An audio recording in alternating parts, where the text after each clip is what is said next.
I'd like to call the meeting of the Glendora Unified School Board to order at 7:01. Please join me in the Pledge of Allegiance.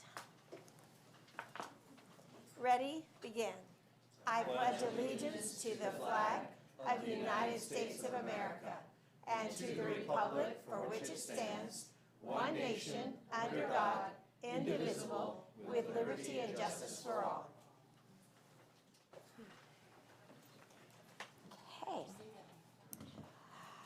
Okay, we did take some action today in our closed session, so I will read that.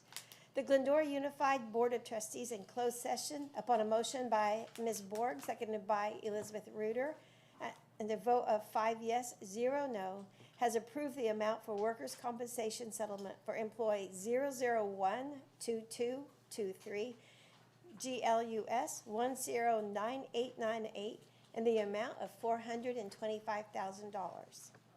The Glendora Unified Board of Trustees in closed session upon a motion by Dr. Fernando, seconded by Corey Ellenson, and a vote of 5 yes, 0 no, has approved the settlement agreement for OAH case number 20220-60131. The Glendora Unified Board of Trustees in closed session upon a motion by Elizabeth Reuter, seconded by Dr. Fernando, and a vote of 5 yes, 0 no, has approved the stipulated agreement for student case number 22-X-1. Okay, may I have a motion to approve the agenda, please?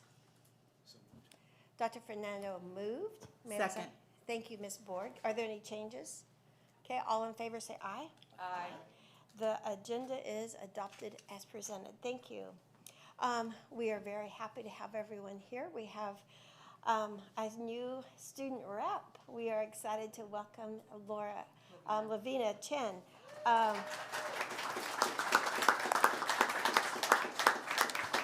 And I'm excited. I get to administer the oath of office. So do you want to come over? Just do it up front? Yeah. Okay, let's go. Let's go down here to the microphone.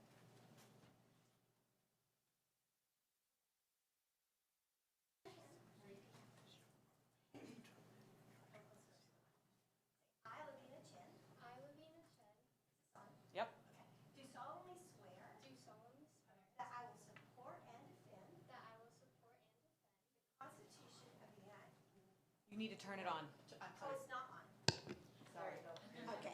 The Constitution Sign language from the back. of the United States The Constitution of the United States and the Constitution of the State of California and the Constitution of the State of California against all enemies, foreign and domestic. against all enemies, foreign and domestic. That I will bear true faith That I will bear true faith and allegiance and allegiance to the Constitution of the United States to the Constitution of the United States and the Constitution of the State of California. and the Constitution of the State of California. That I take this obligation freely That I take this obligation freely without any mental reservation without any mental or reservation purpose of evasion. And And that I will well and faithfully discharge and that I will well, faithfully, and discharge the duties upon which I'm about to enter. the duties upon which I'm about to enter. Thank you.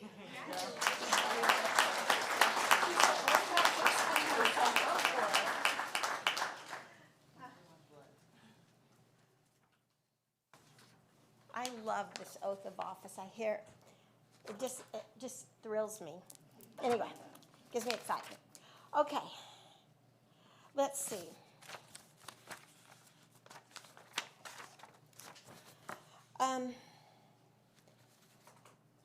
Board Bylaw 9323, meeting conduct. The board president shall not permit any disturbance or willful interruption of board meetings. Persistent disruption by an individual or group shall be grounds for the president to terminate the privilege of addressing the board. Government Code 54957.9. The board may remove disruptive individuals and order the room cleared if necessary. In this case, members of the media not participating in the disturbance shall be allowed to remain, and individuals not participating in such disturbances may be allowed to remain at the discretion of the board. When the room is ordered clear due to a disturbance, further board proceedings shall concern only matters appearing on the agenda.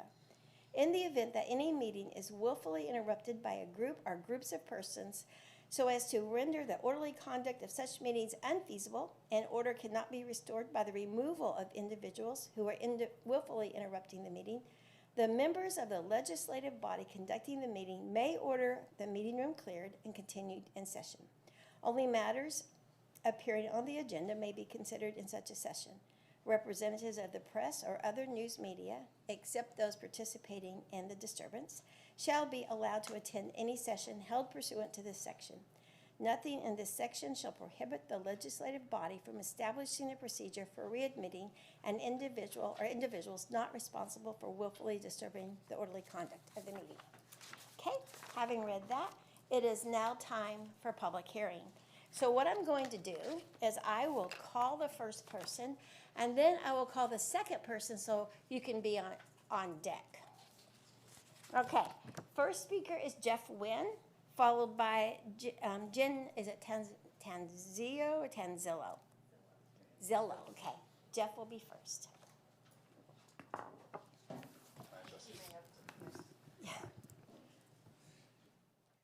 My name is Jeff Wynn. My family has been here for over 50 years.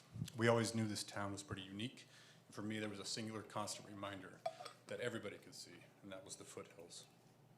They were there providing the backdrop of our childhoods and our lives, and they made us feel safe and provided a visual guide for our way home. And I didn't think twice about what was beyond them.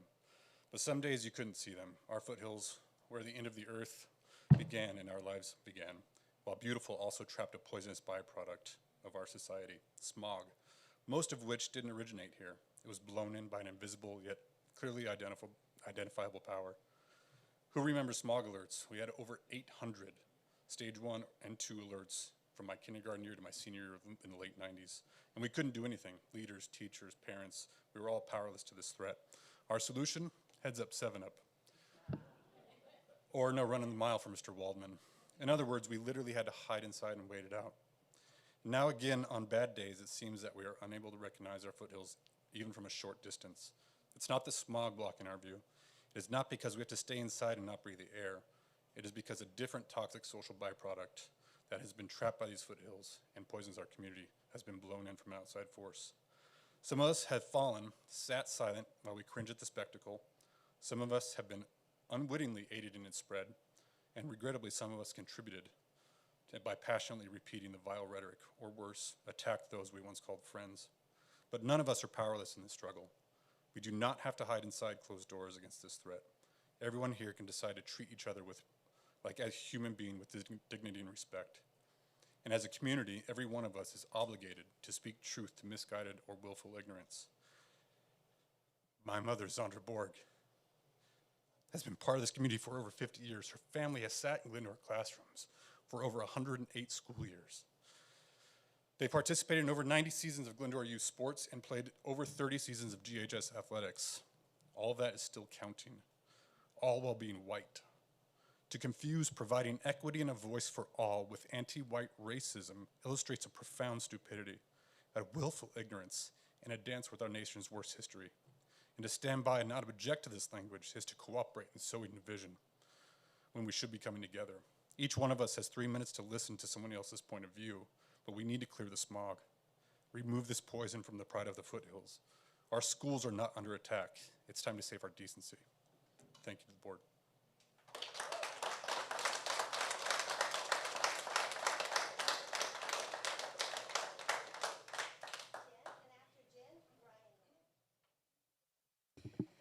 Hello, my name is Jennifer Tanzillo, and I've been a Glendora resident for most of my life. I've been a Lion, a Viking, a Titan, and a Tartan. I've been a teacher in this district for over half my life. I know, I don't look that old. First, I would like to thank the entire board, district administrators, teachers, and custodial staff for the last few extremely difficult years of service. I love my job, and the best part of it is getting to know my students and learning about their diverse backgrounds, which I believe is a microcosm of our great nation. I'm here tonight because I feel I have a responsibility to show love and support to all my students. Ultimately, my main priority is them and to provide the best high school experience possible. If you think they are not watching, you're wrong. They have seen the vitriol on display by some at these meetings. They are seeing childish banter in the comment section of social media posts. The current environment is causing uneasiness for some of them, especially my high schoolers. I'm also here because several teachers have expressed concern that there would be retribution or bullying if they were to speak to how they truly feel. That is unacceptable. A common theme that I have heard at these meetings is that everyone is here for the students and teachers. I appreciate their intentions, but not every teacher feels like they are being represented by people that have spoken here. The way some individuals are going about it is divisive and inflammatory. No group or individual speaks for me. I truly believe we need to work together to achieve positive changes. We need to be respectful and kind to each other, even when we don't agree. This sets an example for our children. It is okay to have different opinions, but if we as humans expect that everyone should only agree with our viewpoint all the time, then people would never stop fighting. It is okay to respectfully agree to disagree with a neighbor or friend. We need to work toward common goals and create an environment that will make our students feel safe, included, accepted, and loved. These board members are human beings. They are members of our community with families. They are virtual volunteers. I do want to address a specific member of the board. I have known Zondra Borg and her family for a long time, and she is an intelligent, kind person, not a villain. She sent me a care package when I left for college, is the only school board member I have seen consistently show up to events, interact with, and listen to the students. And as a teacher and parent, that means a lot to me. Thank you. In closing, why are we here?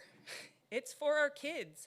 Once again, we need unity to work toward common goals, to keep them safe, and give them the resources they need to succeed, like maybe a track at the high school, faster internet. As a community, we need to choose between empathy or apathy. If we are empathetic and listen to each other, we will progress and improve. If we choose apathy or are closed-minded, we will all lose, especially our children. Thank you.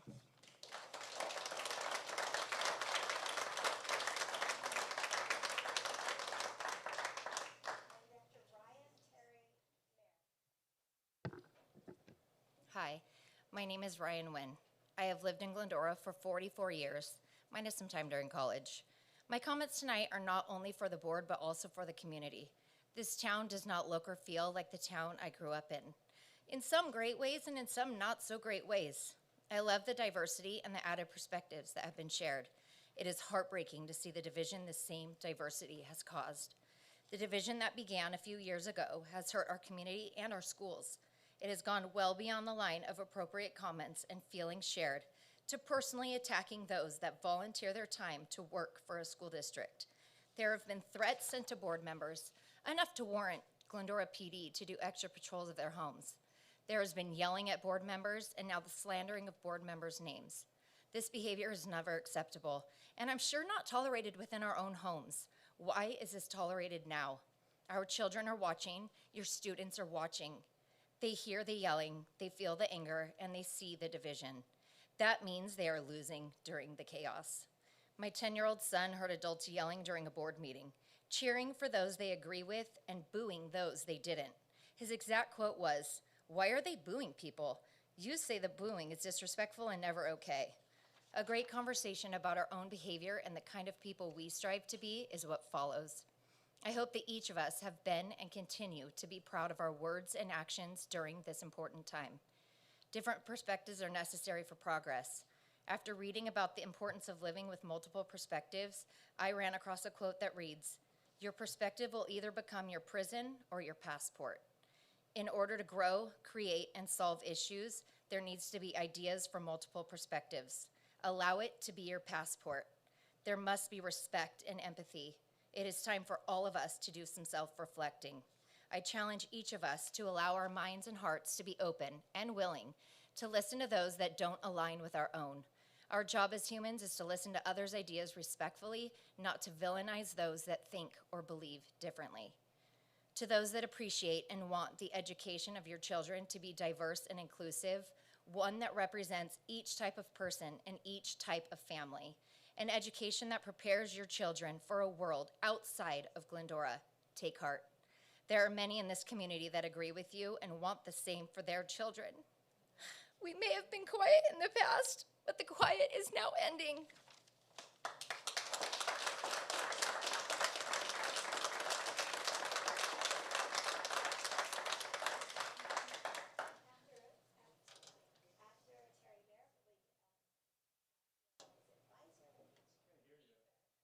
Forgot my microphone, so sorry. Next up is Catherine Visor. Visor, thank you. After Terry. Hi, my name is Terry Merrick. I guess we all give our imprimaturs. My husband and I have lived in Glendora for over 50 years. We attended Glendora schools, our sons attended Glendora schools, and we now have a granddaughter, nephews, and little cousins all in Glendora schools. I wanted to speak tonight because I care about this town and want it to be known for being a good, kind, and welcoming place. I assume everyone here has or is a Glendora resident, and many of us know each other. We're neighbors, co-workers. Our kids and grandkids have been on the same team and been in the same performances.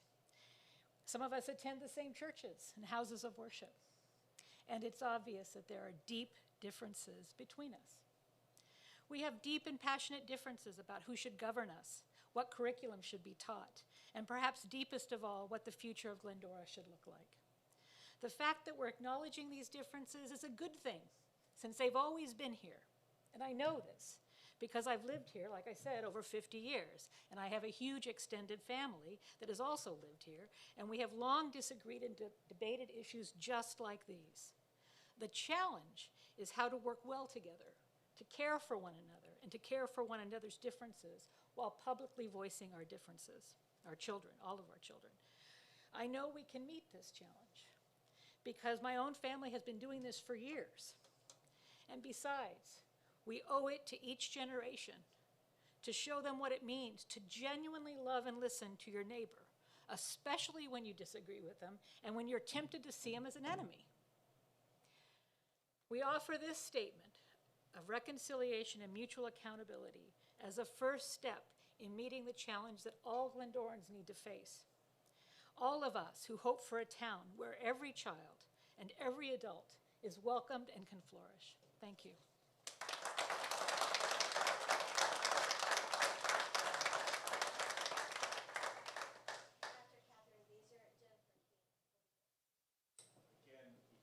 Oh, I keep forgetting, I'm so sorry. After Ms. Visor, Jennifer King will be next. Hello, my name is Catherine Visor, and I'm a Glendora resident for the last about 4 years, and I have 2 boys in the district. This fall marks the beginning of the GUSD School Board campaign season and the 1-year anniversary of the formation of Glendora Forward. Like many communities around the country, Glendora has experienced significant division in recent years. Fundamental disagreements over COVID safety measures and school curriculum have strained relationships and the abilities of many of our local institutions to function effectively. Our community cohesiveness was further challenged by a change in leadership when Dr. Robert Vors retired as Glendora superintendent after 10 years. The new superintendent, Dr. Penelope de Leon, began her tenure during historically difficult times. As Dr. White stated in her presentation at the last school board meeting, different stakeholders have radically different experiences and perspectives on what has occurred in the last couple of years here. She used the metaphor of the water bottle. Where you sit, what role you have, dictates what you will see, and we all must work harder to see the whole.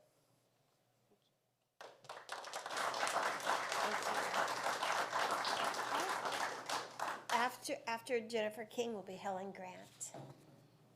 Hi, my name is Jennifer King. I've been a resident of Glendora almost 16 years. I have 4 daughters, 2 graduates, and 2 currently enrolled in the district. The first side of the water bottle, Glendora Forward, acknowledges that the last 2 years have been challenging for teachers and school staff who have been on the front lines caring for our students. As parents, we continue to be grateful for the effort put in by our children's teachers as they have transitioned from in-person to online and then back to the classroom. We have seen firsthand how our teachers have advocated for students who have tried and often struggled to readjust to the social and academic environment of in-person school. Teachers, counselors, and staff with whom we have spoken report that kids are struggling with emotions and motivation at levels they have not seen in the past. It has been up to teachers and counselors and the rest of the staff to make the difference with these students, and they continue to do an incredible job rising to this challenge. We are concerned and saddened that there are a number of teachers that do not feel supported or valued, and some even feel they have been harassed by district leadership. It is clear to us that there is a substantial cadre of teachers, counselors, and staff who, regardless of their ideological positions, have stated that after a very difficult couple of years, their needs are not being prioritized and their work and judgment are not being valued.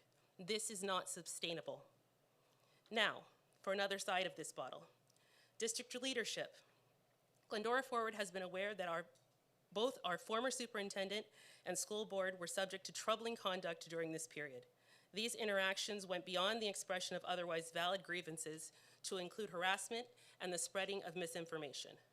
While substantive criticism,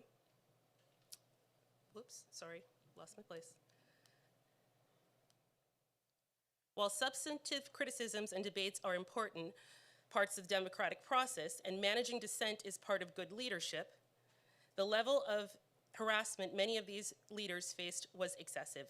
Glendora Forward acknowledges the significant difficulties our school administrators and board members have faced during this time, and we thank them for continuing to weather this storm despite the challenges. We also now offer our voice of support to Interim Superintendent Dominic DeGrazia as he takes the helm and leads us through this transition period.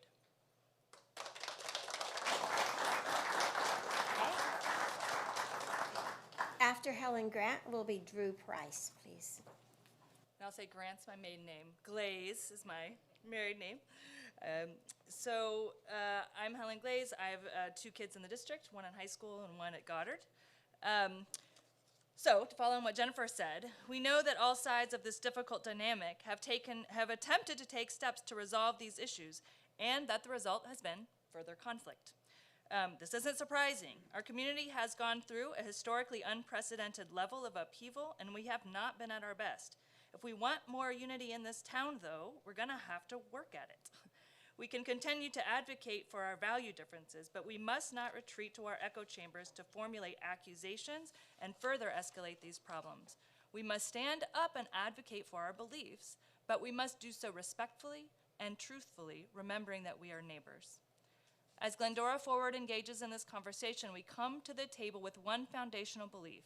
Even when we vehemently disagree, we understand that every teacher, administrator, trustee member, candidate, parent, and grandparent who has taken the time to engage in this space wants what is best for our children. And we'll say it again. Everyone in this room, everyone watching on stream, everyone driving their kids or grandkids to and from school, and everyone currently running for school board office is in this because we deeply care about the well-being of our own and hopefully each other's children. Glendora Forward starts from this fundamental assumption, even if we disagree with you on nearly every other point of discussion. Sadly, the volatility that we've seen here in the last 2 years is harming those very same children we are all here to support. It is with this understanding that we wholeheartedly support Dr. White's recent report in which she stated that Glendora must be intentional about unity. As such, we call on the teachers and their union, board trustees, civic leaders, parents, and students to set about finding ways to engage in dialogue to rebuild trust. We can each be doing this informally, online, and pick up and drop off lines, but we must be intentional as a system. Our hope is that this could include a structured process where stakeholders can listen intently to one another's grievances so that we can all do a better job seeing the perspectives of all members of the community. This would enable us to find solutions to the specific local challenges that we all share in without the concern of threat of retribution, either in the workplace or on the battleground of social media.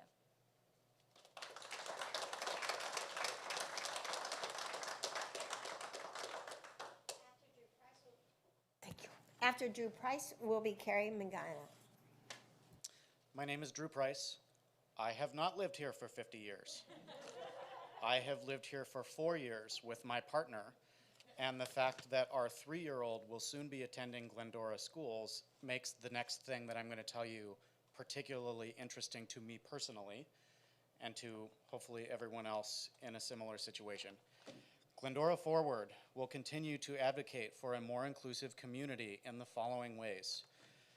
We commit to treating all candidates and officials and our community members, even those we disagree with, vehemently or otherwise, with respect. Our school board City council, local communities are largely volunteer positions, and while we may enthusiastically spar with you on substance, we also remain grateful for your willingness and your ability to do the hard work of keeping our schools and our city running. Glendora Forward will continue to put out efforts creating safe spaces for all Glendorans, such as the LGBTQ+ Pride event, Pride in the Foothills, which was held earlier this summer. Throughout this process, we will engage especially with members of historically marginalized communities and seek feedback and advice from their lived experiences about how we can all create a more inclusive space for everyone and celebrate all members of our community. Glendora Forward will continue to promote policies that align with our mission. We also hope to shed light on efforts that we believe are detrimental to children in our community, and we will strive to do so in a spirit of honest and respectful dialogue.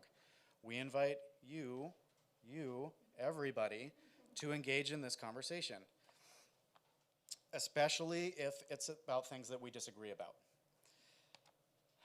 We always will make our sources available, and we will be open about where and how we obtain information which we share.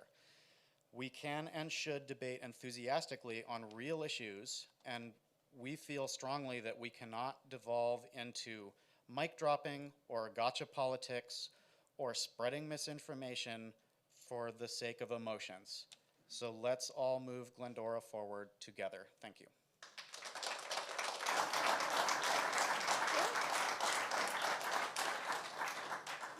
Carrie Magana, and then Jean Lopez.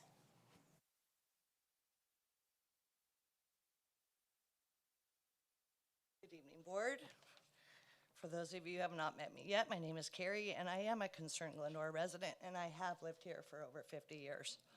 My daughter has attended Glendora schools her entire life, and I will continue to advocate for all the children in our district who deserve a safe environment to learn in and where their needs are put first. Not government agendas, not what looks good to the public, but what actually serves them the best. Our children and us, their parents, deserve a competent board who understands our specific needs and meets those needs no matter how challenging they may seem. Last month, a third-party consultant came to speak with you all, sharing the board her findings from the listening tour. I found it alarming and extremely disappointing that some of you were quick to say you were confused, you were overwhelmed, and not knowing where to begin over her findings. Her findings echoed what countless parents and residents have been sharing with you for the last 2 years. She specifically mentioned that there were issues with bullying in our schools as well as communication barriers. Glendora residents would like to know how you plan to address these issues. How can you ensure that children will not be picked on and bullied on a regular basis? What protocols and procedures will you put in place to keep our children safe? My next point for this evening is about eye contact. And of course, you're all eye contact. But the last meeting, not one of you, maybe one of you were looking. But as I've been speaking, how many of you have actually given me eye contact? Tonight, all of you. How many of you will give any speakers who don't align with your narrative to respect how many of you will give any speakers who don't align with your narrative the respect to look them in the face as they are speaking to you? This is a basic form of communication, and only some of you have mastered that. I know the things I'm bringing are uncomfortable. I know you may not have answers to every single issue. Regardless, you represent children in our school district, and every speaker has a right to know you are listening. Eye contact is a basic but powerful sign of respect, and needless to say, we feel very disrespected by many of you, especially you, Corey. Glendora residents have put this board into power, so how then are you actually treating those who you work for? Would you treat a higher government official this way with little or no eye contact? Week after week, you act uninterested in concerns of your fellow neighbors, parents, and citizens that don't align with your narrative. Where's your shame? Lastly, I echo, support, and validate and applaud the efforts of my fellow Glendora residents, John Lane and Victoria Gonzalez. The redacted information from credit cards, payouts to Penelope De Leon, and countless other discrepancies are not only pathetic, but they are criminal. My daughter is very proud of her mom standing up. If I don't fight for her, who is going to fight for her? I don't think this Glendora Forward is going to fight for my daughter like I am, okay? I think there's a few. I hope you can go to bed at night knowing you have done everything in your power to advocate for our children, stand up to injustice, and do what is right even when it seems like you are the only one speaking up. Okay. Mr. Lopez.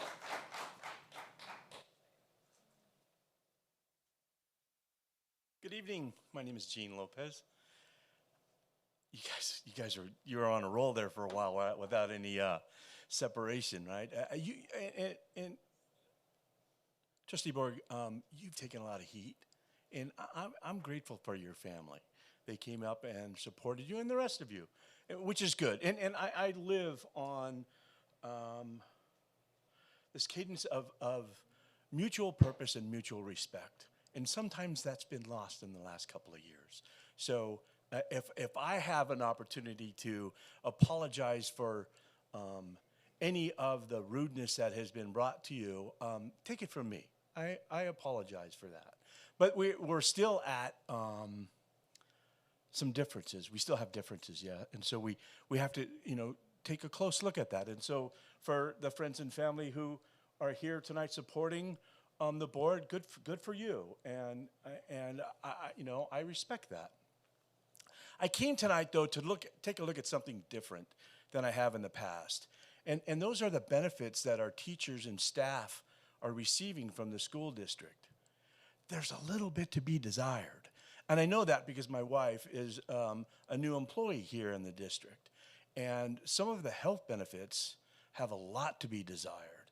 And it's too late now. This year, the insurance policies and all that have been signed, and we're obligated to those. But there are districts where Kristen, my wife, potentially pays $1,000 more a month than a school district she used to work at in health benefits. That's a lot of money. And I think you need to take a look at that. That's all I have to say about that. It's affected me. I'm a beneficiary of the school district and those benefits. We ended those benefits for my employer, and we went to Kristen's employer when she was at a different district because it was a lot less money. And so, but now we're back to where we were to begin with. So I don't know if this is the right place to make this plea, but I think it's important that I bring it up because there may be some faculty members that can't do it. So I'm taking the heat on that one. Dr. Kelson, if you could, we've corresponded very well over the last few months. And our community committee schedule has been created, but it's only for 2 months. I would like to see a full schedule every month. Holidays included. You've got to work on a holiday. There's no reason not to, right? So if it's Thanksgiving week, get it done by Wednesday. Thanks, you guys. Thank you.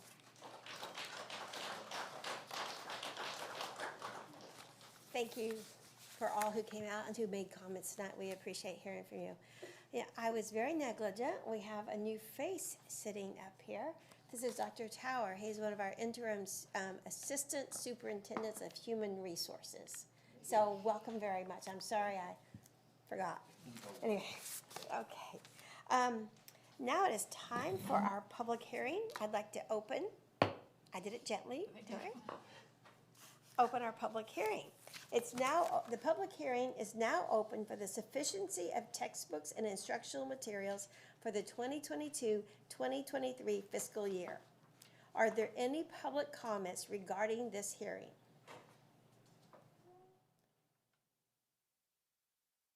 Okay. Any comments from members of the Board of Education? No? Okay. The public hearing is now closed at 7:36. Get a little excited sometimes with that hand. They don't like my use of the gavel. You can hear it with or without the microphone, so it's all good. Okay, Lavina, it is time to hear from you tonight. Thank you.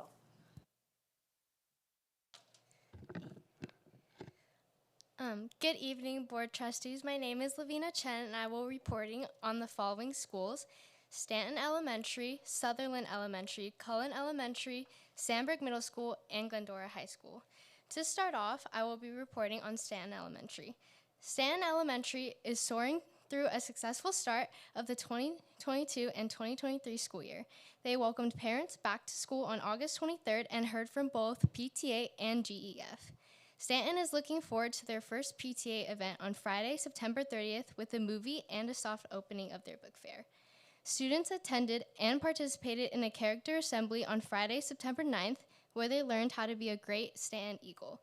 Students are rewarded for positive behavior with the Stanton Scholar Red tickets and have a chance each week to win an Eagle reward and put their names in a monthly drawing for a special treat with the principal.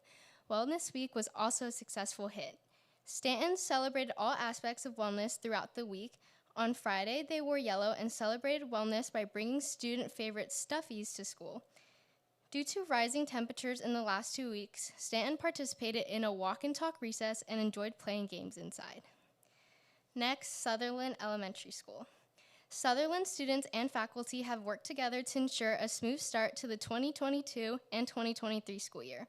In the first few weeks of school, Sutherland has held Back to School Night, which was a major success that included PTA and GEF presenting to families about opportunities for parent involvement and engagement. Sutherland also held student safety assemblies, reviewed school norms and expectations, and had a picture day. During the past 2 weeks, Sutherland began to offer indoor play options for students in the cafeteria during recess due to the weather. Students enjoyed playing games such as Connect 4, Checkers, and Sorry. The Wellness Center was also a big hit on campus. There was an average of 50 to 60 students daily. Next, Cullen Elementary School. Cullen has gotten off to a great start with their dedicated staff welcoming the students and families at Back to School Night. PTA and GEF spoke about the opportunities that the families will have to get involved as well as some of the amazing activities that will be provided throughout the school year. Cullen parents are excited to be welcomed back on campus as volunteers, and the teachers are excited as well to have them back.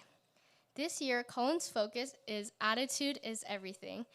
In August, Cullen students and staff have learned about choosing an attitude of joy, and for the month of September, they will be focusing on having an attitude of kindness. Kindness goes along perfectly with the district's Wellness Week, and the Student Support Specialist held a kind campaign for the 4th and 5th grade girls, while the boys were given a lesson on how kindness and manners go hand in hand. For the remainder of the month, students will receive sprinkles for being kind, and those will be hung up in the cafeteria. We are excited to watch our Sprinkles of Kindness collection grow. Next, Sandburg Middle School.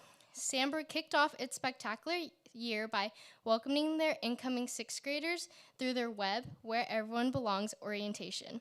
They followed that up by greeting the 7th and 8th grade students for scheduled pickup. On the first day of school, Sandburg celebrated all 6th, 7th, and 8th grade students and continued the celebration by providing students with an ice cream party hosted by the AVID department. The week of August 22nd to the 26th was a very successful Spirit Week that ended with their Hawaiian Day dance. That dance was hosted by Sandburg's wonderful PTA. Also, Spartans were all smiles on August 24th because it was picture day and students were well dressed. Sandburg hosted a kindness campaign assembly that focused on being kind to one another. The Spartans also participated in Wellness Week by wearing yellow till the end of the week. Sandburg's Chick-fil-A fundraiser was a huge success as well. The Spartans also had successful football and volleyball tryouts for the 7th and 8th grade students and started homework club and math tutorials. The Spartan Garden is also on the move thanks to the wonderful Eagle Scouts. And finally, Glendora High School. Glendora High got off to a busy start, beginning the week with scheduled pickup and ending in a successful freshman orientation held by Link Crew. On the first day of school, ASB students were handing out GHS colored Starbursts and had bubbles and fun music to welcome back Tartans. GHS kicked off August with a welcome week with their Howdy Assembly and Howdy Dance, which was a huge success in welcoming our new incoming freshmen and returning students. Both events were well attended, and ASB has done a wonderful job in creating an environment of community.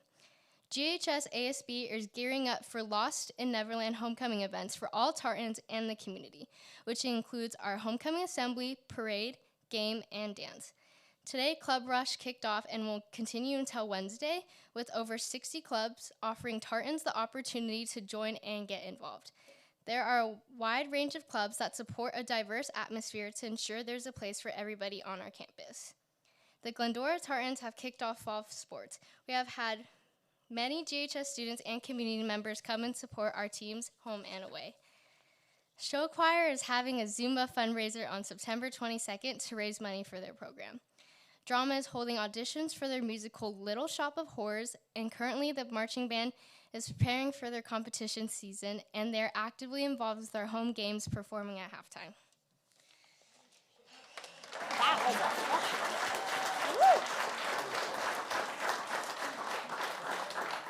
Excellent job, Lavina. That was a lot, so thank you. By the way, if you want to comment on anything we're commenting on, just get my attention. You're welcome to say anything, too. We appreciate your feedback. Yes. Student board members' feedback. We do. We do. Okay, now it's time for comments from the Board of Education. So, I think I'll surprise and kind of mix it up this time and go to Mr. Ellenson. Wow. I know. I have no comments. Oh, man. Okay. Dr. Fernando? Messing me up. That's Keep things exciting. So, I do love the metaphor of passport.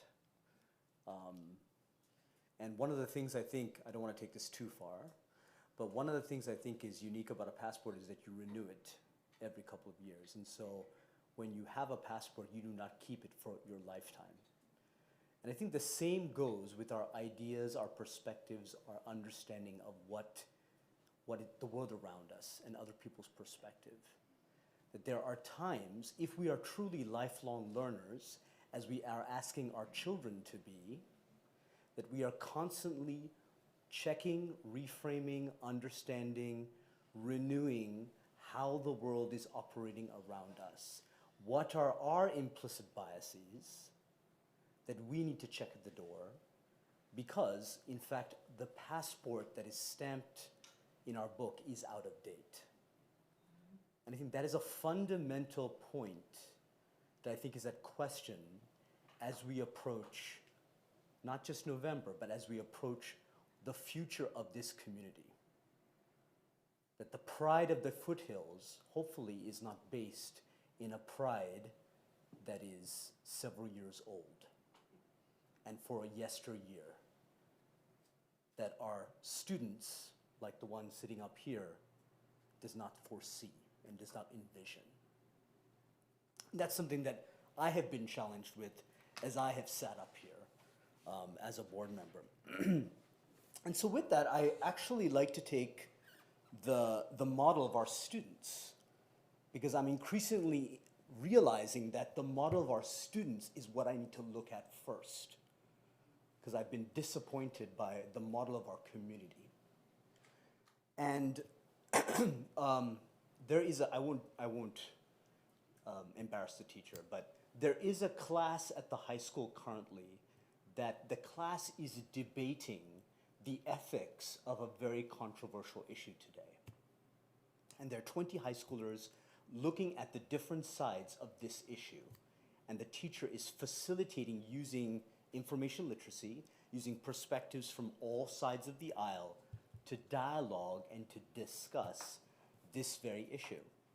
And I happened to have a conversation with 4 of these students that were in this class, most of which told me they came into the class with a very crystallized perspective on this issue, but that because of reading and because of engaging with each other, opened them up to a different understanding of that issue out of the mouth of our youth, right?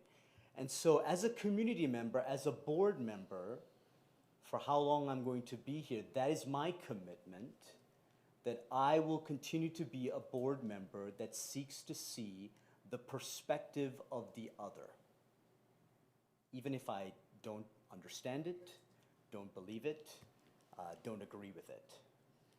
But I think a challenge for us as a community, as a school district, as district administration, as teachers, is how do we continue to do that as we continue to mature Because unfortunately, with age comes a lack of flexibility of thinking. And that's why we need young people around us to make us more flexible. That's one of the things that I'm learning. So just a reflection as we kind of enter into this season, and thanks for giving me the time.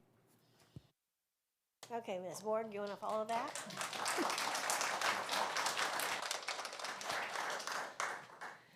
Dr. Fernando, this board will miss you. I've been privileged since school started to attend several back-to-school nights at Goddard, Sandburg, Sutherland, and Sellers, watching families come together for the first time in a couple years, being out with their kids, seeing their kids' classrooms, their teachers, what's going to happen to them through the year. I also visited Arcadia, or Glendora. I always say Arcadia. It's like in my past, but it's right there on the tip of my tongue. Glendora High School with a ribbon cutting ceremony for their wellness center. The wellness center is a place for kids to go to take a break. It's gorgeous. It's very well decorated inside.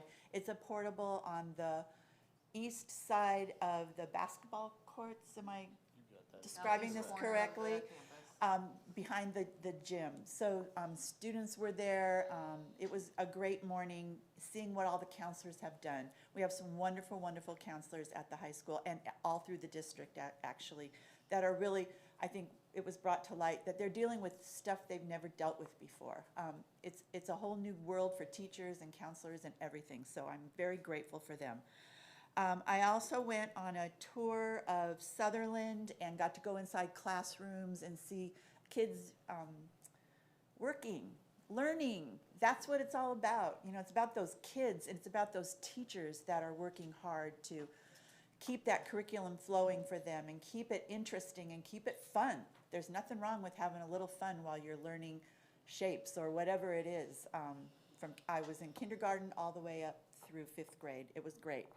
I also, Sunday on 9/11, went to the Glendora Police Department where our choir sang the national anthem prior to a little ceremony in memory of 9/11, led by Karen Davis, the mayor. The police and fire departments were there. It was very solemn. It was very moving, and I was really proud to see the high school included. It was a cappella too, so I'm kind of a fan of that, so it was great. And now I just want to read something that I actually wrote this because I've had, it'll tell you about it here. I want to address some questions that I've been asked via email and during public comments. There have been some questions about why I am a member of a local Facebook group called Glendora Families for Social Justice, and if I value all students' voices equally since I am a member of that group. If you think back to 2020, there were a lot of emotions and turmoil regarding George Floyd and the racial unrest in our nation. All communities, including Glendora, were feeling this turmoil. During that time, a community member created a Facebook that now includes over 300 local members, including me, called Glendora Families for Social Justice. I am also a member of several other Facebook groups. I follow the Dodgers. You guys may know that. From my personal Facebook page that are not affiliated with any local groups in Glendora. When you first join a closed Facebook group, you are asked to agree to certain rules regarding how you will engage in that Facebook group. The Glendora Families for Social Justice group was created to be a safe space for people of color to share their experiences without judgment. One of the rules of that social justice Facebook group at the time was that members who join will agree to prioritize the voices of people of color while engaging in that group. As a mother, grandmother, and more importantly, a Glendora resident, that values our relations. I joined the group to hear and learn about other people's experiences that are not my own. It's important to hear and learn from others without always expressing my own experiences. To make it very clear, I stand for every child. I believe that the voices of all children deserve to be heard equally. I have devoted my entire life to education, and that is what drives and inspires me to be here, to make GUSD a great place for every child and every family, where all students and their families feel included, safe, and welcomed. Thank you.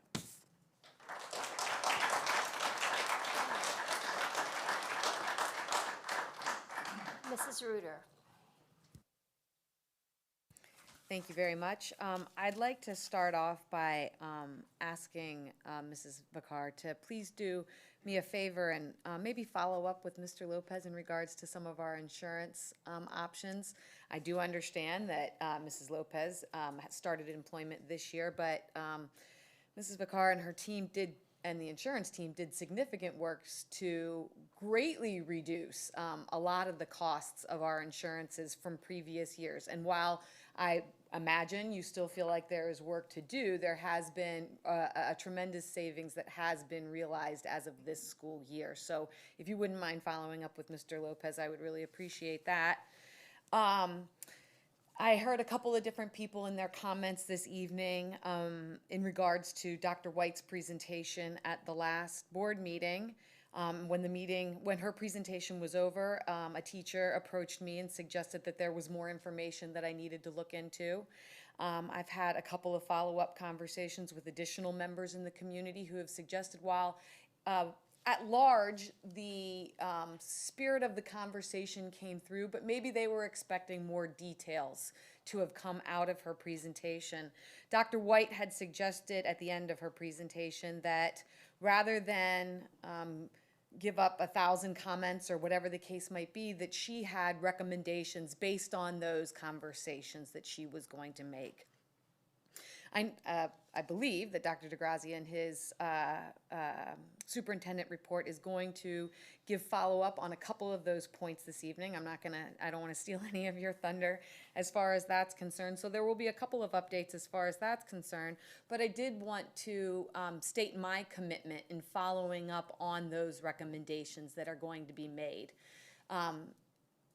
As I suggested, there were things that were already in the works. There were things that were already either have been done or were in the process of doing.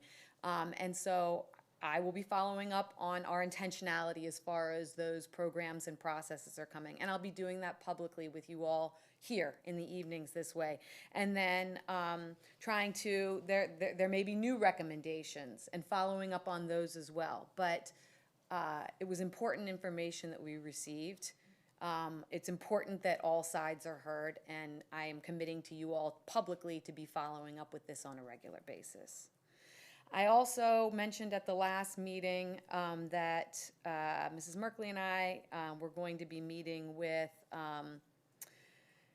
Mayor Karen Davis and Council Member Gary Boyer, along with Dr. DeGrazia and Adam Raymond, City Manager, and we did that.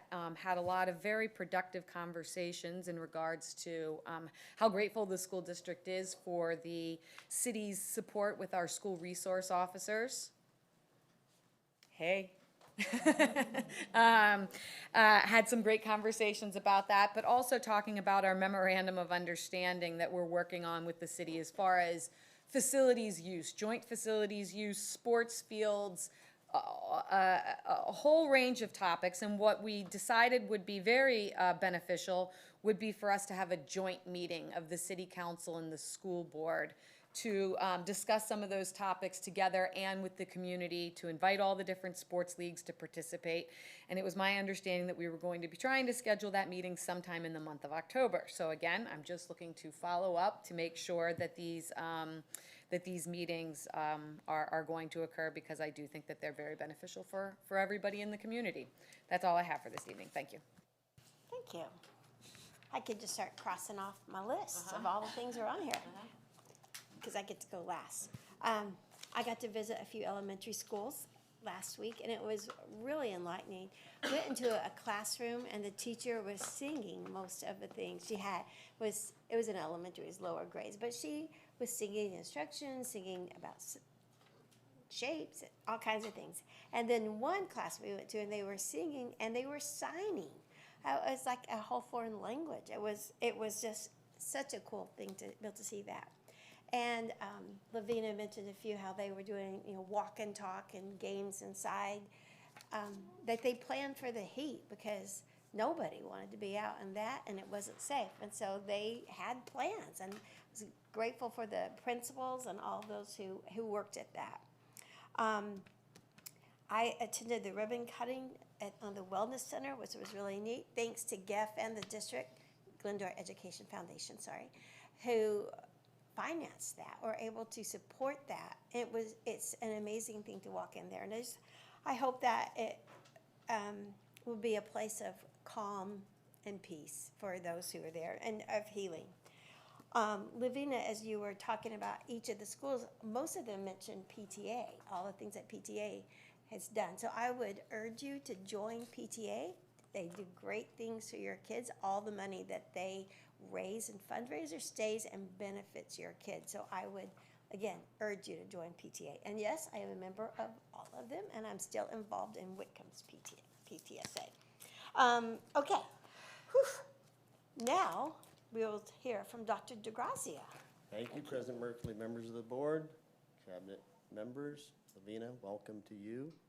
Great to have you here. Distinguished guests. All of our back-to-school nights, I think, have been referenced, and they are all in the books. We had wonderful events, well-attended. Great to see smiling faces once again of the parents. Many of the parents the first time attending a back-to-school night for their child or children in our schools. We've also had the chance to go on our site visits and to see teachers and students in action. From Mr. Deuce, our new first grade elementary teacher at Sutherland, speaking Spanish fluently to a new student who just enrolled, to Mrs. Kufis, kindergarten teacher at La Fetra that Mrs. Merkley was referencing, singing and working with kids, and she has a student teacher. That student teacher is a very lucky person to see what she does every day. To Mr. Clark, physical education at Cullen Elementary School with 100+ students out working to keep them physically fit, to our middle school teachers who do what they do, and our high school teachers, Glendora High School and Whitcomb High School, both outstanding starts. Our wellness centers, the grand opening for the Glendora High School Wellness Center, but we have wellness centers at every school. Our middle schools have had their openings, our elementaries have their wellness centers. They're growing, but they're small but mighty, and our student support specialists are leading that work across the district. We're really excited about it.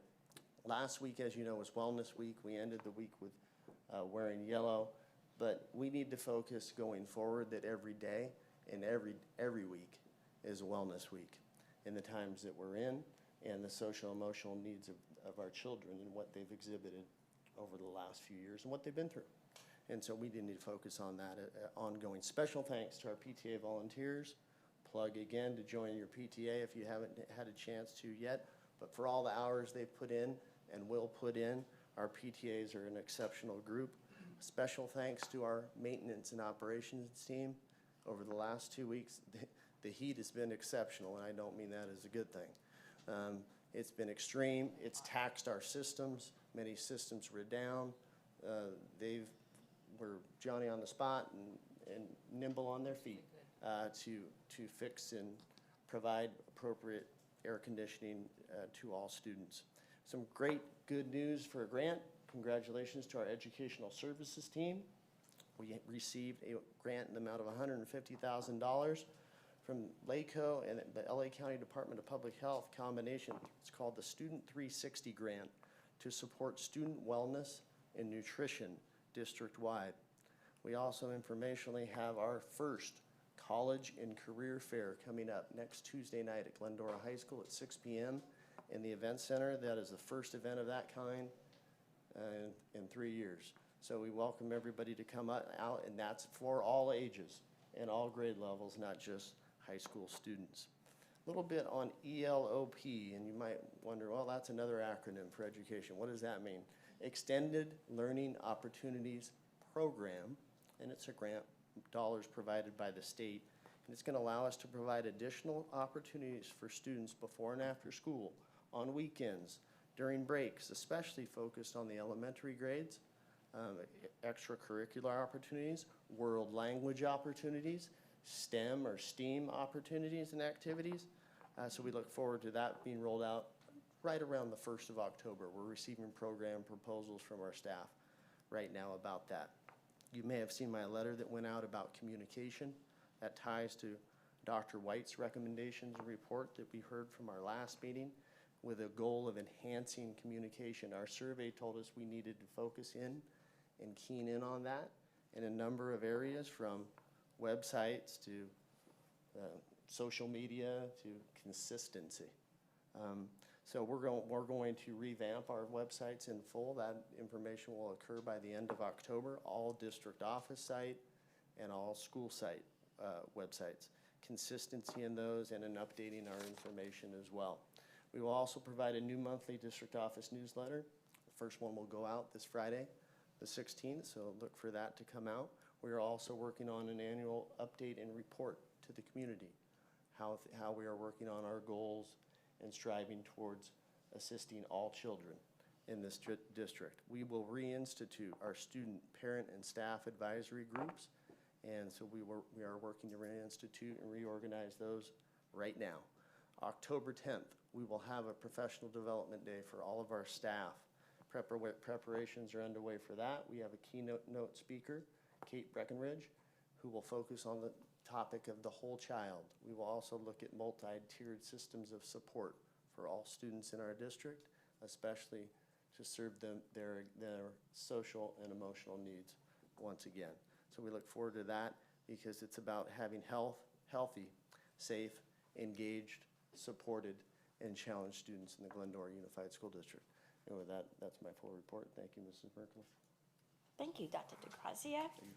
Okay, staff presentations are moving on to our unaudited actuals for the 2021-2022, presented by Tracy Vicar, Assistant Superintendent of Business Services, and Jeanette Walczak, Executive Director of Fiscal Services. We are ready for an exciting presentation. Just so you know, I usually have to take a nap when I am looking through this, because We're going to try to keep you awake tonight. Okay, we're ready. We're going to try to liven it up just a little bit here. So thank you very much, and thank you, Mrs. Walczak, for presenting with me this evening. So tonight, if we can move on to the next slide. Okay.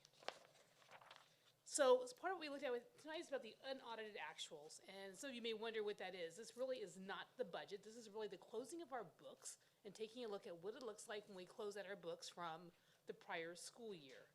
When we adopted our budget, we put some assumptions in there as to how we thought we would close out the books. But as we start to kind of finish up all of our, final purchase orders that we had out there, make some things happen for the new year, there's some adjustments that happen with it, and that's all done through the work of the unaudited actuals that happen. And that reporting happens now, and we turn a report to LACO on September 15th. Later on in the year, we'll be doing our first interim budget report, and that really is going to be the piece that talks about the budget that you adopted, and then how you take what's left from the unaudited actuals that actually kicks off the year, and that really then kind of recreates your budget, gives us a chance to make a few changes within that category. And the second interim does the same thing, right? Allows us to take another look at it, allows us to take a peek and make sure that we're on track and that we're in good standing and that we're able to sit there and give out a good, positive financial report. Next slide. So the district's annual financial report looks at all the operations for the fiscal year. It looks at the basis for the annual audit that's about to happen. And so we'll be working on the audit coming up next, and that report will also happen in December. We also look at the state-required format that has to be done and presented in. So that's the SAC system. And that's the state accounting system that we use. And we look at the statement for our revenues, our expenditures, and any changes to our fund balances that actually occur. Next slide. Additional information includes our attendance, our indirect costs and calculations, our lottery, any special education cost stated that might be attributed, and any cost expense formulas and the minimums for classroom compensation that are required. Next slide. Additionally, we look at the general fund and the district's operating fund and other district specialized funds and how they are reported and how they have done their expenditures and their receivables. And so we'll take a little bit more in-depth look at that. And with that, I'm going to turn it over to Mrs. Walczak, who's going to kind of get into the nuts and bolts. And I know this is the part that's going to keep you awake. This will do it. It's all yours. All right. Thank you, Mrs. Vicar. So talking about the Fund 1 or general fund. So this year we can take a look at our revenues increased by 1.7 million, expenditures increased by 3.4, which we expected because we had the one-time COVID dollars that we had to spend, and the deadline to expend those funds are September 30, 2024. Just wanted to reiterate that. Then we have some transfers out. The transfers out is basically the district's contribution to the deferred maintenance fund of $400,000, and then the other one of $172,000 is related to the daycare fund. At the end of the year, we had an increase in our fund balance, actually a decrease, excuse me, of 2.2 million, and then the ending fund balance is 21.7 million. So this next graph, we're just basically illustrating the difference, comparing 21-22 and 2021, the different general fund revenues, LCFF, federal, state, and other local revenues. So most of our revenues for 21-22 increased compared to 2021. Next is the general fund expenditures. As we all know, 85% of our budget is staffing, which is salaries and benefits. And as you can see as well, this year we've had a grown increase in most of our expenditures, which includes the salaries, benefits, operating consultants, supplies, and things like that. Again, that can be attributed to the one-time funds that we have to spend down related to the COVID-19. Next is the general fund contribution. So every year we kind of talk about how much are we encroaching. As we all know, the special education, it's underfunded. So in the last couple of years, we've seen it, our contributions have gone down. One of the reasons for the decrease in 21-22, we had a slight increase in funding that they gave out per ADA, so that helped us out a lot. So for 21-22, the district's contribution to SPED is 8.9 million, which is about 250,000 less than last year. Okay. So for the general, the routine restricted, we're required to contribute 3% of our total general fund expenditures, which is restricted and unrestricted, to the routine restricted maintenance fund. So this year that totals 2.3, almost 2.4 million. The fun stuff, okay, enrollment in ADA.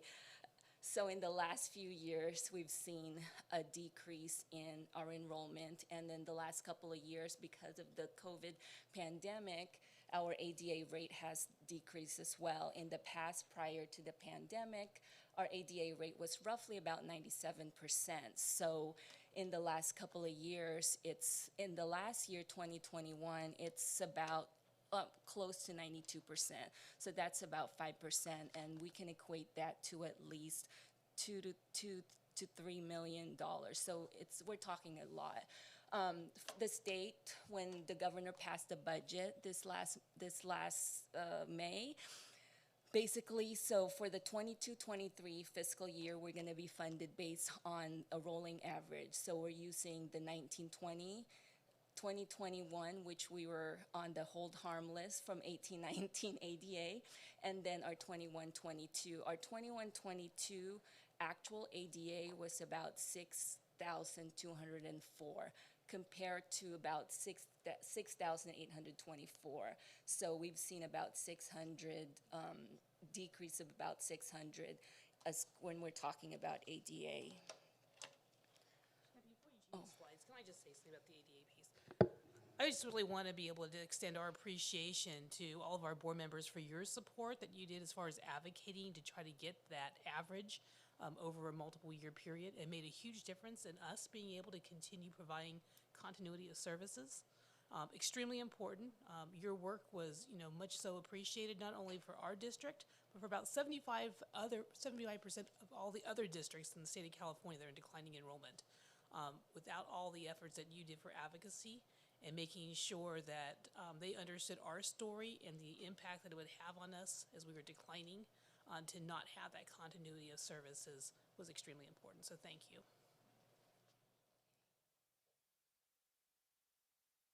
The other district funds that we have, it's to segregate, basically everything is reported on the general fund except when it has to be reported in one of the special funds. The first one is Fund 8. This was new last year, and we report all ASB activities, which is Goddard, Sandburg, Glendora High School, and Whitcomb High School. Ending fund balance increased by about 82,000, so ending fund balance is 716,605. Next is the Adult Ed Fund. Adult Education, we're part of the Citrus Consortium, so we get our funding from there. And so ending fund balance decreased to 762,000.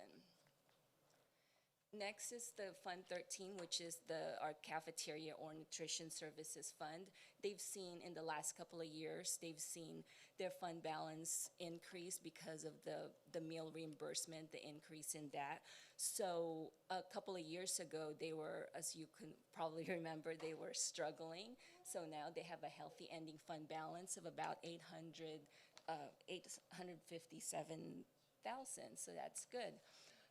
Fund 14, deferred maintenance, this is the fund that we transfer the $400,000. This fund is used for deferred maintenance purposes, for example, repairing, air conditioning, painting, carpeting, and things like that. So this year we spend it down to about $645,000, so ending fund balance decreased to $164,000. Next is the Fund 25, which is the Capital Facilities Fund. This one accounts for the developer fees that we receive when we have remodeling or things like that over 500 square feet or new complex, things like that going up here in our city. We did not have any expenditures. The expenditures related to this fund is very specific, so nothing for 21-22. We had an increase in fund balance to about $3.5 million. Next is the County School Facilities Fund. It decreased to $2.7 million. The next one is the Bond Interest and Redemption Fund. This fund basically is run by the Los Angeles County tax collector. So when they collect taxes on our behalf to pay for Measure G that we passed a few years ago, this is where it all flows through. Next, Fund 53, the Tax Override Fund. No activities here except for the interest, and ending fund balance went up to $316,000. This one, the Fund 63, the daycare or preschool fund. In the beginning of the year, because of COVID, we couldn't enroll a lot of kids, but we still had to keep the staffing. Of course, we did not do any layoff. So as a result, they had a deficit in their fund balance of $960,000. During our audit, we moved those expenses, or so to speak, the salaries and benefits from their daycare fund into one of our COVID funds, and that's what the restatement is for. And so this year revenues they're starting to go up because now we're enrolling more kids, we're getting back to normal, so we should see that trend for the 22-23 school year. And for 21-22, we contributed $172,000 just to clear the deficit, and that will be paid back by the daycare fund.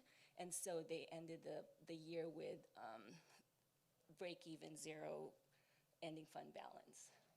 Next is the self-insurance fund. This is related to the workers' compensation JPA that we were a part of and disbanded. So this is just keeping some of the runoff claims, and we're hoping that this fund will be done in the next year or so. But that's just a plan, so we'll see how it goes.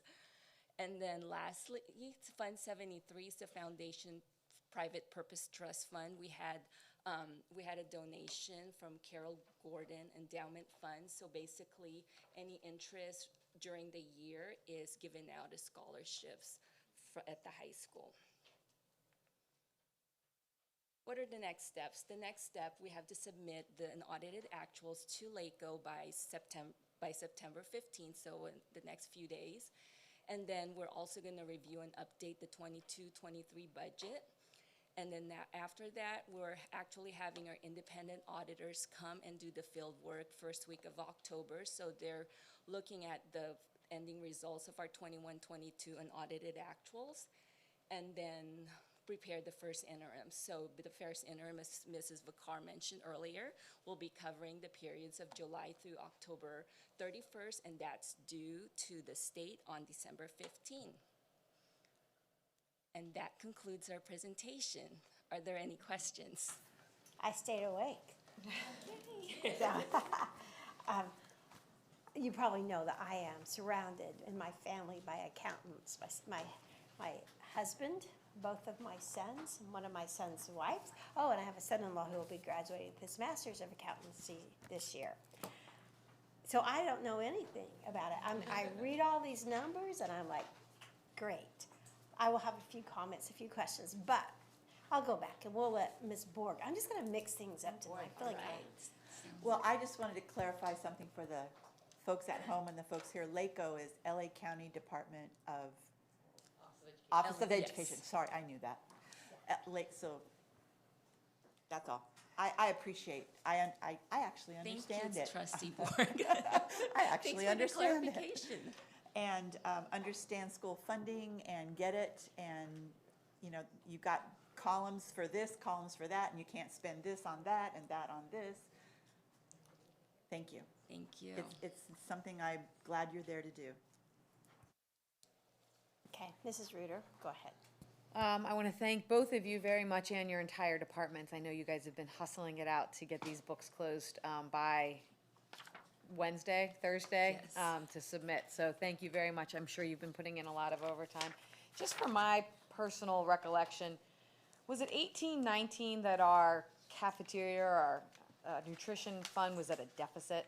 Like Yes. $100,000 It in was deficit. actually $350,000. Okay, so we're up to close to $900,000 right now. So the FDA program of reimbursing for lunches for the last 2 years has been very beneficial for this district. I do understand, so we're being funded through the state for the rest of this year, school or calendar year?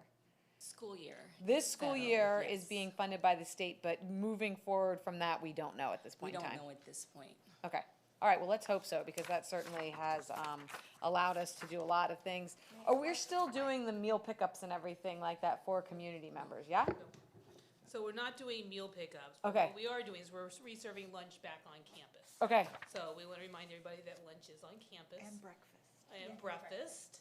And it's for all students, so it's available for everyone.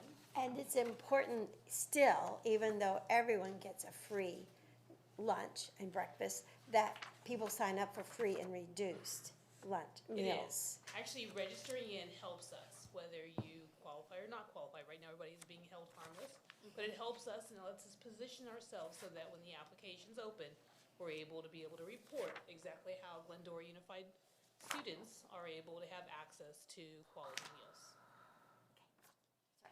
That's okay. And then the other enterprise fund, it was very fortunate that we received those COVID funds in order to be able to offset the difference for our daycare. Can you remind me which, or maybe it's multiple, so I know this might not be a fair question, which COVID funds these daycare monies came out of? So the one related to the enterprise fund, or Fund 63, came out of ESSER 2.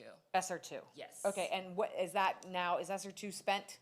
Do we have any ESSER 2 monies left? We have a little bit of ESSER. We have some Okay. still left. Okay, and do you know off the top of your head when the expiration date for those ESSER 2s? Expiration is 9/30/23. Okay, September a year. 30th, so next year. That's what I was going to ask. Okay, all right. I keep my right to ask some further questions later. Thank you very much. Really appreciate you all. Okay, Dr. Fernando. What is our total COVID remaining balance? Do you know? Our total COVID remaining balance, roughly, Yeah. about 5.5 million. So that, I thought I heard you say 2024. Is it 2023 or 2024? 2024, so ESSER Okay. 3, Oh, which is okay. the last of the COVID funds, expires September 30th, 2024. Okay. I was a little surprised to see that our sped is going to go down. Any explanation for that? So the SPED, so I was actually looking at the expenditures, so total. Will you let people know what SPED means? I'm Oh, sorry. SPED is special Special ed, education, sorry. Thank you. So for special education, so if we're looking at 2021, total expenses was 12,346,560,000. And then for 2021-22, it's 13,097,081. So the big portion of that came from the additional revenue that we received because they did increase the allocation per student for special education. And then also they received a couple of different grants specifically for special education. So some of those we're still gonna be using for this year. And so that helped offset some of it. And then, so I would definitely say that the revenues is helping offset and decrease our encroachment for the special education fund. In addition to the revenues, we've also, Special Education Department underneath Dr. Brian Murray has done an excellent job at looking at how they could help and bring students back home to be able to have services, much like the program that you see over at Wickham in the SAIL program. That's a prime example of getting kids back home, those adult transition students, to actually be able to learn here, right back here in Glendora Unified School District, right? Is there a savings of money? Yes and no. We're not paying somebody else for the services. We're getting direct services here, and the students aren't having to be transported long distances to be able to get the services. So there's a real benefit there. I think we're looking very closely to try to monitor what's going on, especially as we come out of post-pandemic, and we start looking at services, and IEPs are, being reviewed. A plethora of services have come in to be able to help and support the students and their needs. And I would say there's some purchase power and the purpose and what they're doing to ensure that the quality of services are there. The ASB fund, I was kind of surprised at how high it was. Are there salaries included in that fund? No salaries, No just salaries. the different student fees Okay. and some of their expenses. What happened was during the pandemic, they basically had a I want to say built up, but Okay. they didn't Yes. have a lot of activities, so the monies weren't spent, but I now see. they're starting to do a Spend lot, it. yes. Okay. Yeah, they will be happy to hear about that, I'm sure. Let's see here. Well, they track their money. I'm They're sure good they at do. it. They I'm have their sure own they little do. group, and they have, their own treasure, right? I mean, so. We have a treasure report that we show at our meetings. Okay. Well, you got They're on it. cash. You got cash. Use it. I just want to commend the work of your team, but it's Stacy, right, that runs our Nutrition food services. I think that is something that has been a huge success in terms of where we were a couple of years ago.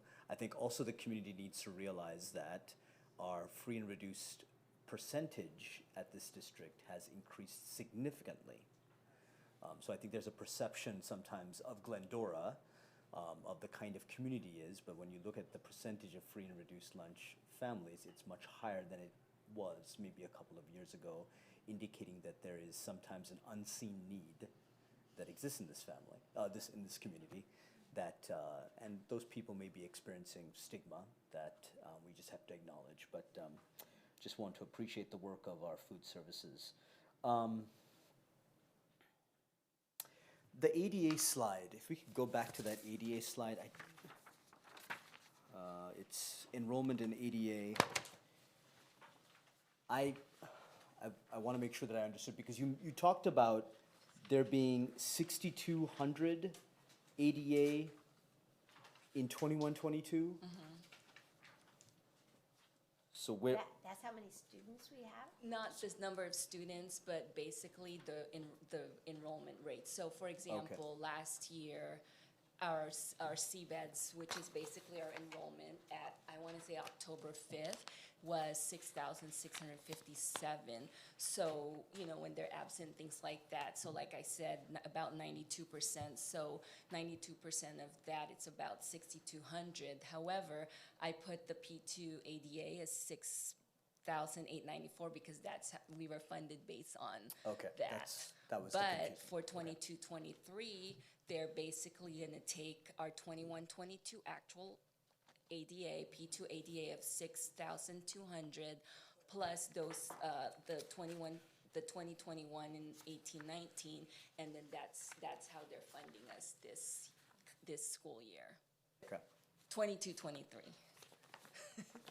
And I don't know how they're funding us for the next 2 years, but for our projection, we're assuming that we'll be funded the same way, which is the 3-year rolling average. Yeah, it sounds like they're gonna be making a commitment to do that. I mean, that Right, so seems we're to not be. gonna hit the cliff as hard as we were. Right, so even like in our multi-year projections that we do, we've actually done it on those bases and looking at those kinds of averages. 3-year average, okay. Yeah. So, and final question, just for the public's awareness and understanding. President Merkley reported out that we did some action in closed session related to a workman's comp settlement. How do we go about with that kind of budgeting when we have those kind of potentially unexpected expenses? So that one is part of the workers' comp. We are part of the, I can't remember the JPA's name right now, but it was a runoff claim, so that's part of Fund 67. So in Fund 67, we have different, there's about, I think, 3 or 4 school districts. So that payoff is part of that fund. And Fund 67, we're just, what do you call it? It doesn't belong to us. We're basically just the fiduciary, yes. Okay. So, I've been, when Zandra and I joined in 2017, where these presentations have come is significant. And I think when Jeff came on board, I forget Jeff's last name, Weinstein. He totally upped the game. But the level of clarity and the direct responses and the direct yes or no responses, we weren't receiving that, especially when I first joined the board. We have come so far in terms of transparency, in terms of how the presentation is laid out, in terms of readability and understandability as a board member. So again, I just want to continue to thank you for the work that you're doing. So that's it. Mr. Ellenson? Thank you for a very good presentation. I just have a few questions that weren't already answered. One of them is on deferred maintenance and routine restricted maintenance. So deferred maintenance, we're contributing $400,000 a year to the deferred maintenance fund. Is that required? No, it's not required. So I believe last year we did not contribute. It just basically depends on how our budget is looking. So the year before we did not, and then we brought it back into our budget in 21-22, and then also 22 the next couple of years as well. Was it required at some point? At some point it was required, but not. And then routine restricted maintenance is a percentage that we're supposed to spend every year on a certain maintenance and repairs? Right, that's correct. So basically it's 3% of total general fund expenditures. Is that required? That is required. I thought so, okay. And our unrestricted ending fund balance must be, by California law, at least 3% of total expenditures, correct? That's correct. And by Glendora Unified Board policy, it must be at least 6% of total expenditures, correct? Yes. What did we end at for 21-22? Let's see, for 21-22. By the way, that 6% equals about 2 months worth of payroll. Yeah. And it's not very much, so it was a smart action because it allows us to have a little security while we're waiting for our portion to come in. I think the state should require a higher percentage anyway, so. Sorry, while I flip through my pages here.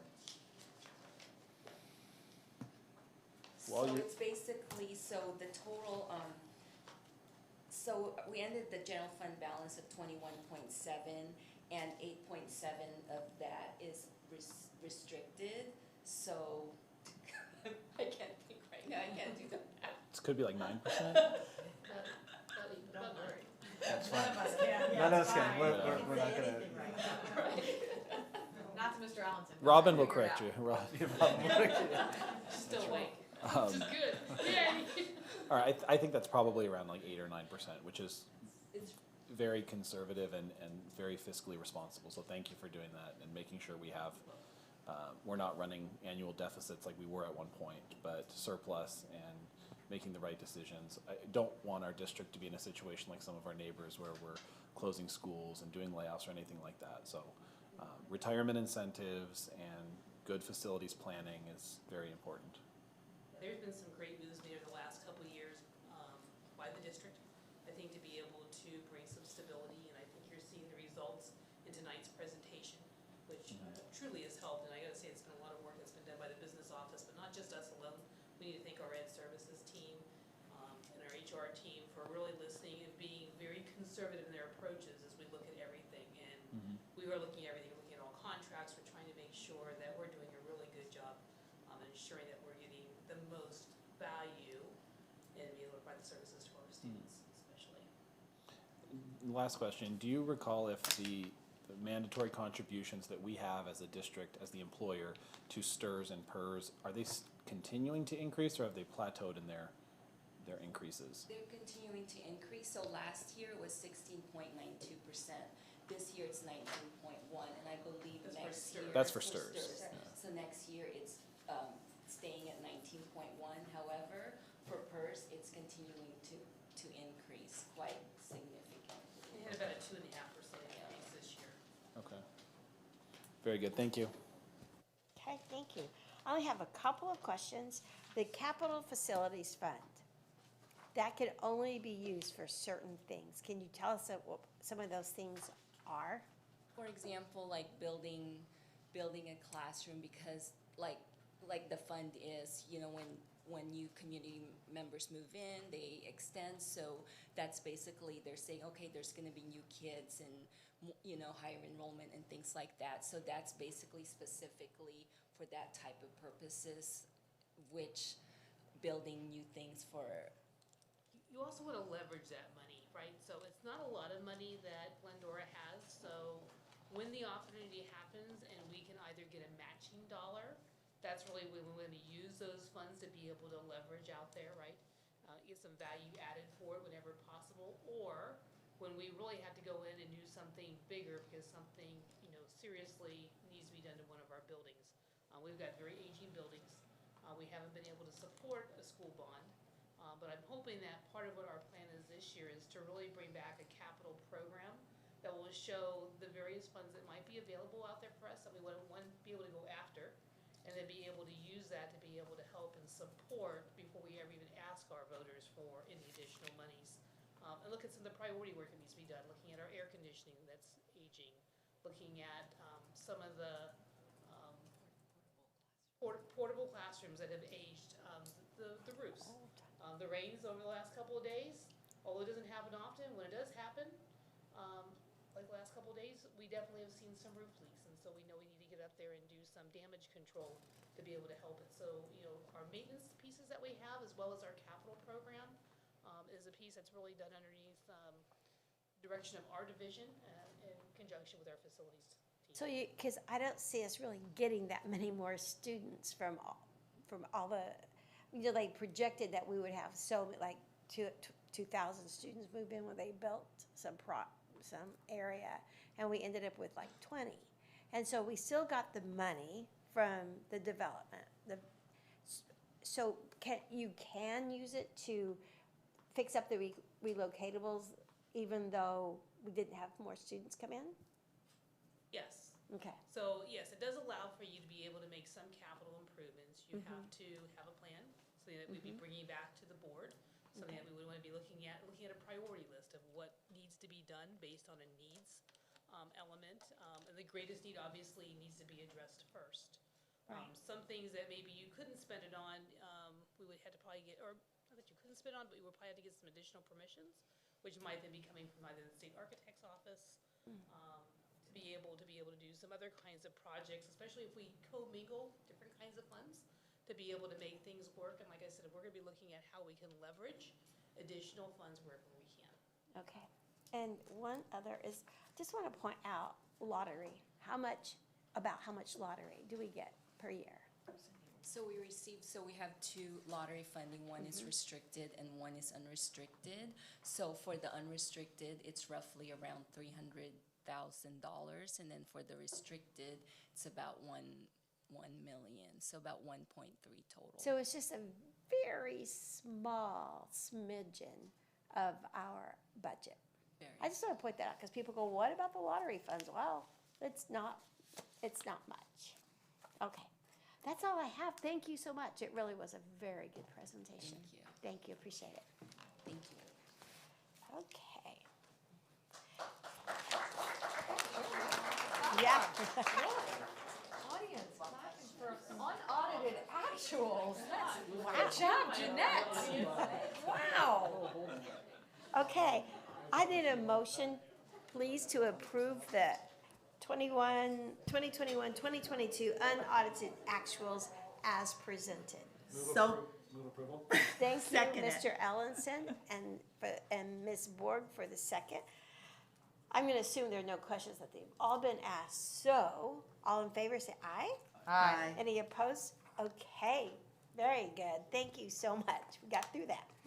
Okay, 6.2, approve/ratify resolution number 22/23-02, the determination of sufficient textbook and instructional materials for the fiscal year 2022-2023 as presented. Dr. Kelson, do you want to address, I need to have a motion first, sorry. So moved. Thank you, Mrs. Reuter. Second. Thank you, Ms. Borg. Dr. Kelson. Thank you, President Merkley. This item is part of an annual accountability for the Williams Act. We will also be reporting on it on a quarterly basis. So we have opened the year with the materials we need for our students, and our facilities have met the state standard. Thank you.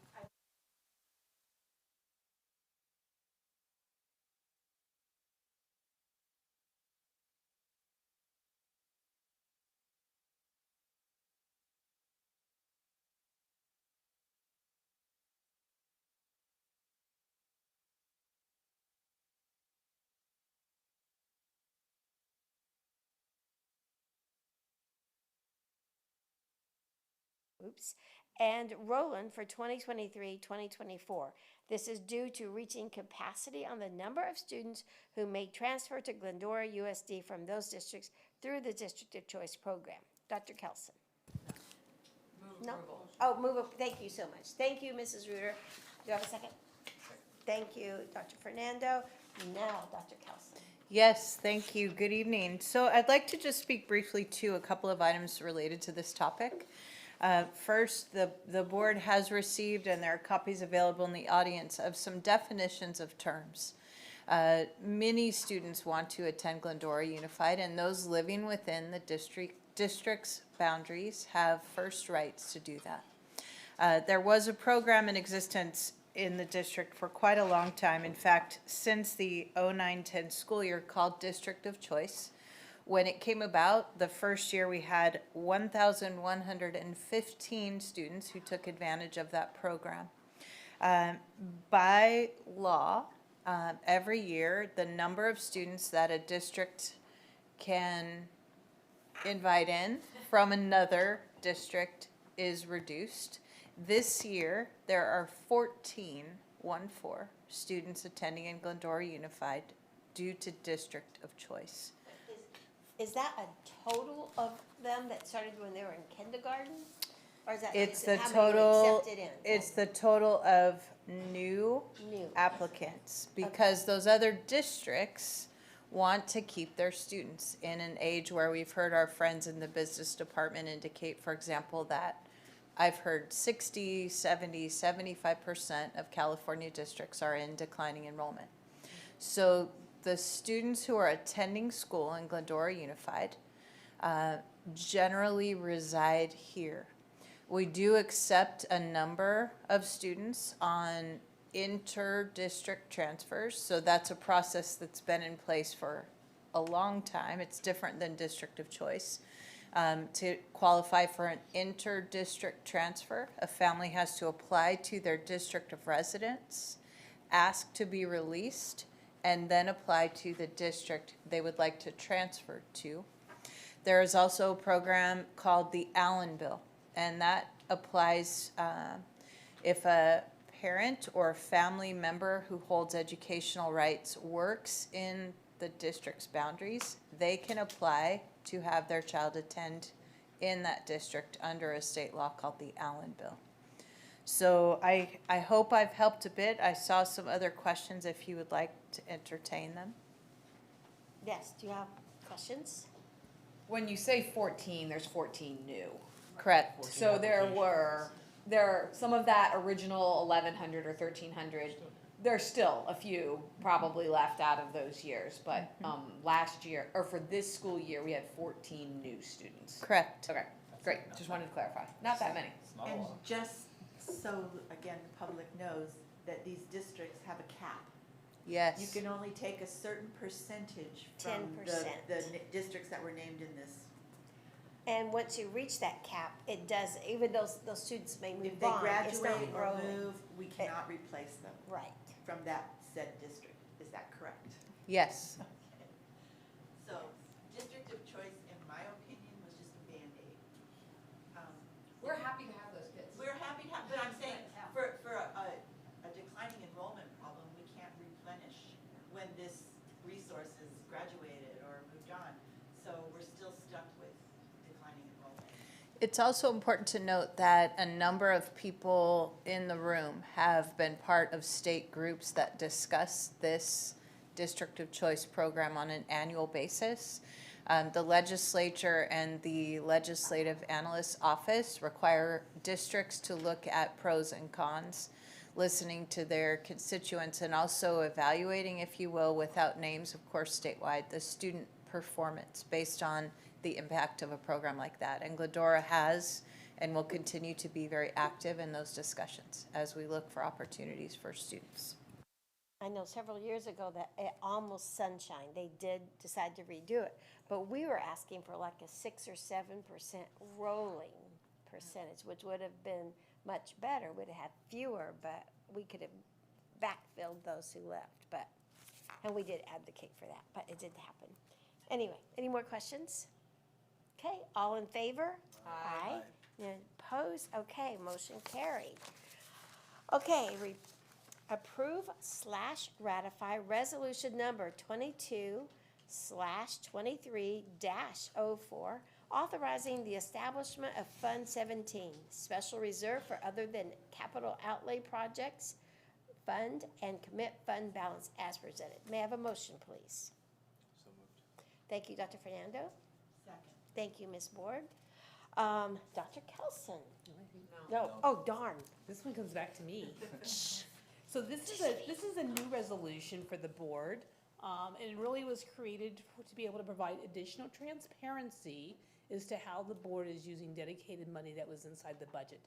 And you may recall that when we adopted the budget, we actually called out some very specific projects that need to be done here in our school district. Things like helping to support the pool and improve it, doing some things with the athletic facilities that need some additional improvement, doing things with the restrooms for our new TKs that are coming in, right? Making sure that we could actually purchase small potties and actually create bathrooms for them.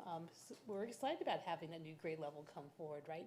So those specialized funds that were actually called out are actually part of this resolution called Fund 17. And that's what you're actually approving this evening is your commitment to being able to continue to fund that, that ability. Thank you. You're welcome. Any questions? All in favor? Aye. Any opposed? Okay, motion carried. Approve/ratify the Fieldman Rowlap and Associates, Inc. service agreement for Glendora Unified School District as presented. Is that you, Tracy? It is. Mrs. That one McCarr. is me. So moved. By Mrs. Reuter. Second, please. Second. Thank you, Ms. Borg. Okay, now Mrs. Vicar. Thank you. So this service actually is going to be provided to be able to help and support some very specific reports that we have to submit to the state when it comes down to our bonds and the sale of our bonds, how we're doing financially and fiscally. We have to do annual reports, and they'll be providing that service. In the event that we should ever sell any additional bonds, they would be our bond servicer on those particular things, although I don't think that's going to happen here in the very near future, but perhaps in time it will, and we look forward to working with them. They'll be coming back at a later date with a presentation to kind of give you an analysis of where we're at with all of our bonds and the ones that will be retiring in the near future and the ones that will be continuing. Thank you. Any questions? All in favor? Aye. Any opposed? Okay, motion carried. Let's see, approve the memorandum of understanding for Give Something Back California chapter as presented. May I have a motion, please? So moved. Thank you, Ms. Borg. Thank you, Mrs. Reuter. Dr. Kelson? Yes, thank you. This community and the board may recall that a memorandum of understanding with Give Something Back was brought earlier this winter. This is an organization that serves across the state of California. However, we are their first Los Angeles County district. They provide specialized counseling and college and career support for students who are foster, students who are homeless, and students who face one or more pretty serious academic barriers. So the agreement is being brought back to you this evening for two reasons. One, there was a change in their signature from the national level to the local at the state level, and also a shift in the funding source because of some changes to the grant that we are using to fund the program. Thank you. I don't have any questions, but I would like to state that I'm very excited for your future updates in regards to this program. Some of the enthusiasm that you shared with us for the potential of this partnership in closed session is really exciting.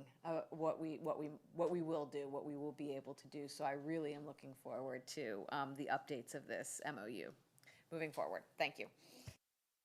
Okay. All in favor? Aye. Any opposed? Okay, motion carried. Now, approval of interim superintendent Dr. Dominic DeGrazia employment agreement with Glendora USD as presented. May I have a motion, please? Move approval. Thank you, Mr. Ellenson. Thank you, Ms. Borg. Do we need to talk, Mrs. Vicara? Just before you this evening is the interim contract for our interim superintendent, Dr. Grazia, for your consideration. Thank you. Are there any questions or comments? Okay, all in favor say aye. Aye. Motion passed. Well, I heard your own voices, so. Okay. Consent items. The Board of Education may consider agenda consent items as a whole or as individual divisions. Any item may be removed by a member of the board for discussion and possible action. Does anybody have anything they want to remove?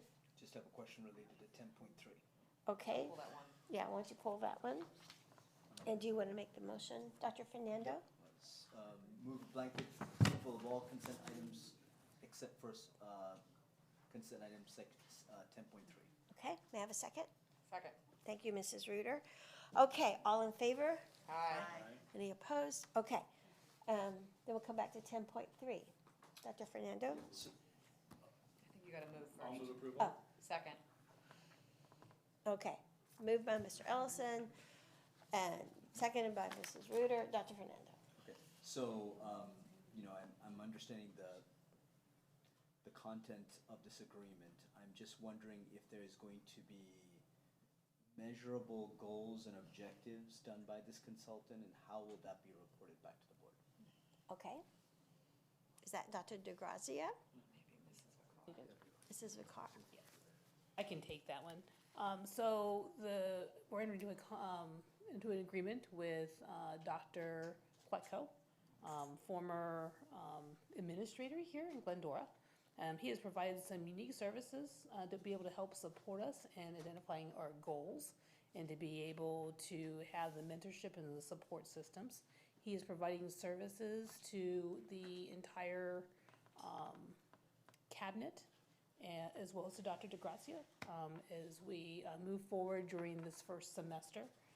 With that, I don't know that necessarily there will be measurable goals. There is an opportunity inside the agreement where if there is a goal session, he would come back for an added-on fee to be able to help us with that part of the strategic piece. Now, having said that, we have some very defined goals that we are already tackling. We continue to provide feedback, and we have measurable results that are already tied to those that we're doing for this year. Those have not changed, and we're going to continue pushing on those to ensure that we complete them and that we bring them to fruition. Not yet. Not yet, she says. But I think, Well, this is correct really me if I'm important. wrong, Dr. Fernando, but he was asking it was going to be reported out, the progress on Yeah, so is there a time where, sorry, that thing, I keep forgetting it. Dr. Plutko will be reporting his work and the results of his work to the board? No. No, I don't think this particular contract is set up for that particular purpose. Okay. Unless we move forward with doing something on a more strategic level with the board, that would want to bring the board together to be able to review those goals and initiatives. That is not the purpose of the current contract, but there is an added-on piece should you wish for that particular service. Okay. Well, maybe then the solution is, and see, Dr. DeGrazia, if you and Dr. Plutko are open to it, a joint report from both of you on a monthly basis to the board. Here's what we worked on and accomplished this month. It's only a one semester contract, so 5 months, 5 reports. August is already done, so would that be okay? That's not a problem. Great. That's the questions I had. Thank you. Okay, thanks. Any other questions? Okay, all in favor? Aye. Any opposed? Nope. Oh, look at that. I think that's the last thing, it's our adjournment. I'd like a motion to, we had a member of our community, Jennifer Summers. She is the wife of Dr. Michael Summers, who teaches at Goddard, and she also taught in the district for 10 years, and she passed away last week. So we would like a motion to adjourn in her memory. So moved. Thank you, Mrs. Ruder. And I second that motion. Thank you, Ms. Board. All in favor? Aye. Motion carries, and we are adjourned at 8:52.